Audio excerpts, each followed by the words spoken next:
happy Wednesday or Thursday? Thursday. Right, so you lost track of the days of the week.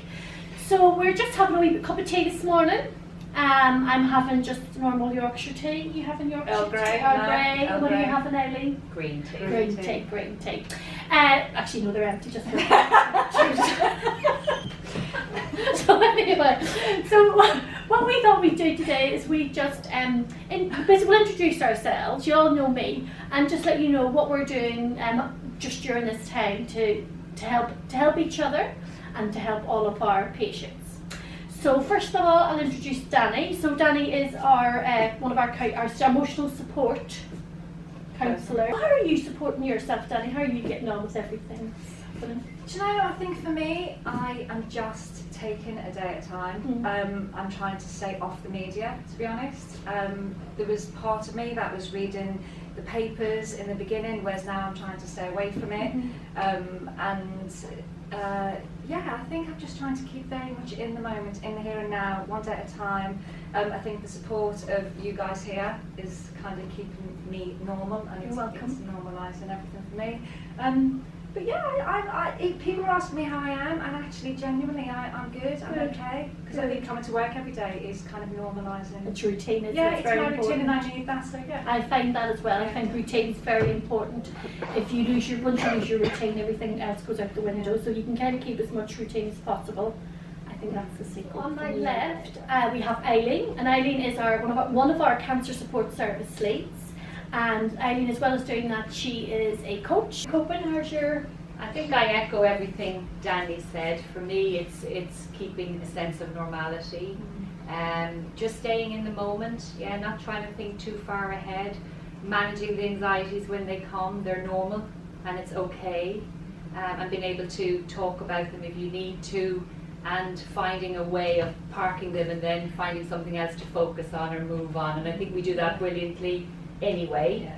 So also, I guess being a coach for me, it's about looking where your resilience is actually growing now, and where actually we're learning new things, and we're adapting, and how important that is, and how resilient we all are, and strong everybody is. And yes, the truth is nobody knows how resilient they are until they have to be. And we're all different, and we have all different ways of doing it, and yeah, we can all work together, and there's no right or wrong.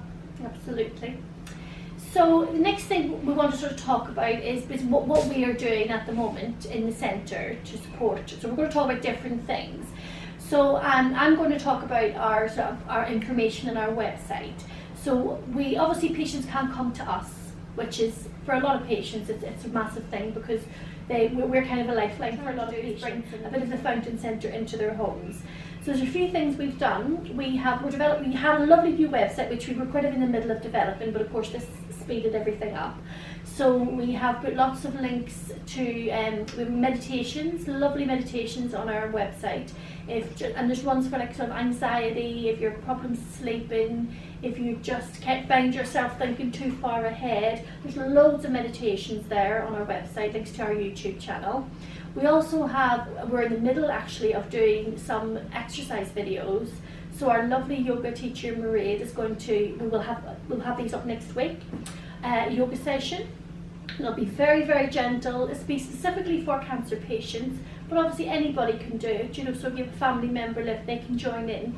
We have Yanni, who is our cancer and exercise therapist. So she will be doing a few different exercise classes covering different things. So if you need to work on, if your patient needs to work on your upper body, or somebody needs to work on your lower body, she'll do all of that. And again, those videos will be up next week.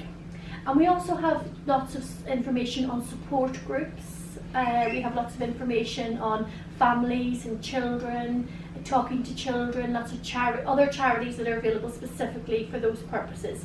So have a look. Honestly, there's so much information on our website. I'm sure whatever you're looking for, you'll find. And we have a special section for these times on COVID-19. So there's, again, listed there, there's lots of local support groups that have just been set up, because that's one of the nice things about COVID, is it's brought lots of people together. and maybe looking out for their neighbours, which maybe didn't always happen before. So again, that's a list there. And if you do look on the website, you can't find the information that you're looking for, remember that we're still here and you can still give us a call. So we're still here every day, even though our patients aren't with us. We are still here as staff, so there'll always be somebody here. And so I'll now pass you over to lovely Danielle, who will tell you about the emotional support service and what we're doing there. So we're doing a variety of things. We have got a wonderful team of counsellors who obviously can't come into the centre, but they are working online, they're working virtually. So if you are familiar with Zoom or Microsoft Teams, FaceTime, WhatsApp, anything like that, we've got the facility there for our counsellors to work with ongoing clients. Or the waiting list that we did have, we have offered counselling to those patients as well. So that's all going ahead, that's all brilliant and online. Me personally, I'm here doing the support for the wonderful RHS staff, which is great to work with them and kind of support them, either frontline or kind of back staff, whatever. So I'm doing that.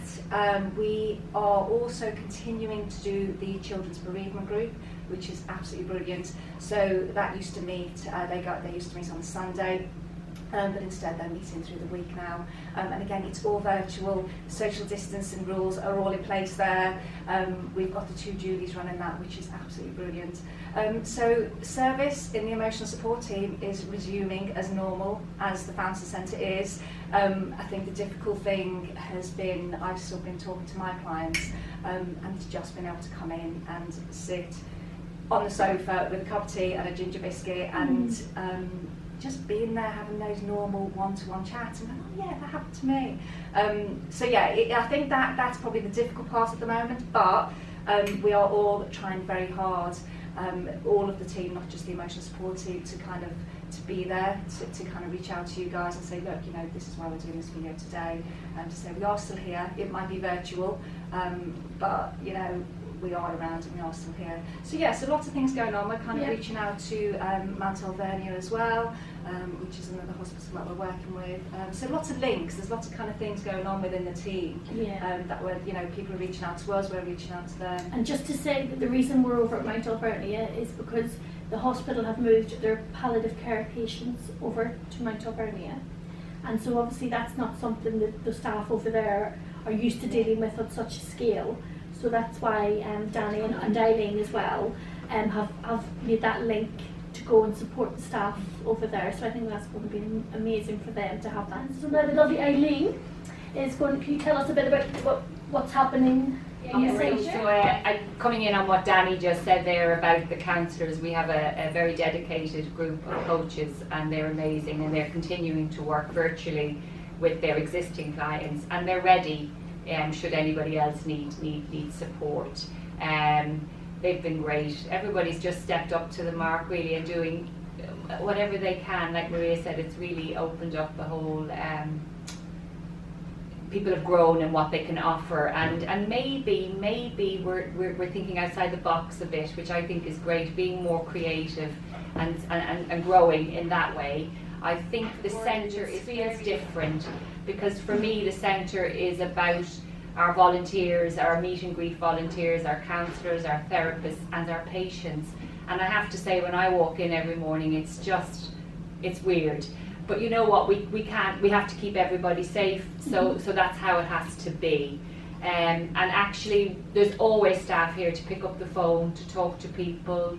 If it's specific information or medical support, we're still here as we always were, and we will continue to support you and help you through anything. Building the website, I think it's a team. Maria leads, but that's a big team effort. We've got staff working really hard to get the right resources in place so that you can access information easily, that it's the right kind of information and it's safe. But we're always here to talk with family, the Royal Surrey, and I think there's a real connection that we kind of had, but it's definitely growing. And we now are a wellness hub for staff. So staff come in here for a cup of tea, a cup of coffee. They can use the garden. We've a Novid room, which is a room where nobody talks about COVID, because actually what staff really appreciate and want is somewhere quiet and peaceful to come, that's away from the hospital, and actually they don't have to talk. And I think there is a stillness here. It's a different type of stillness, Absolutely, yes. but it's lovely to see so many staff coming in and how grateful they are and how everyone is playing their part, really. Our garden, we had our volunteer gardeners in, didn't we? And they've made the garden beautiful. Yes. Our cabin, our lovely cabin is now being used by the hematology for them to do blood, so patients don't have to come through the hospital. So it's everybody working together, helping everything really, so that the services, because you know it's a worrying time for cancer patients. You're worried about coming into the hospital. We're telling you on the one hand be safe and then come in. So we're very aware of that, and we're all trying to work together to give you that sense of security, that actually everything that we can do Okay, so that's really a summary of what we're all doing here. Just and hopefully now you know that we're still here and we're still doing exactly what we're doing, always do. We're supporting, trying to help, trying to make the difference. Now going forward, we have an idea that we'd like to kind of make this a regular thing, that we're checking in with everybody. So our idea is that every Wednesday we will put out a video. So it will be a sort of pre-recorded video, but we want to cover stuff that you want to know about. So if you have any particular questions, whether that's around emotional support, just living through the COVID, whether it's maybe you're having trouble accessing services that you need to access, if you're nervous about coming to the hospital, if you're nervous about coming in contact, maybe you're just nervous going to Tesco's for your groceries, any concerns that you have, any questions you want to ask, about the Fountain Centre, about the hospital in general, we try and find out the answers. And so what we'd like to do is if you would email us beforehand, so then we can make a video and answer as many questions as possible. If you have any questions, you can either put them in the link below this basket below this video, or if you want to send it privately to me in an email, my email address is mwakefield, that's MWAKEFIELD @nhs.net. You want to do that privately, and that's no problem at all. Okay, so I think that's everything. So nothing left to say, but just look after yourselves, stay safe, and keep See you on the other side. See you on the other side. Yeah. Thank you. Bye.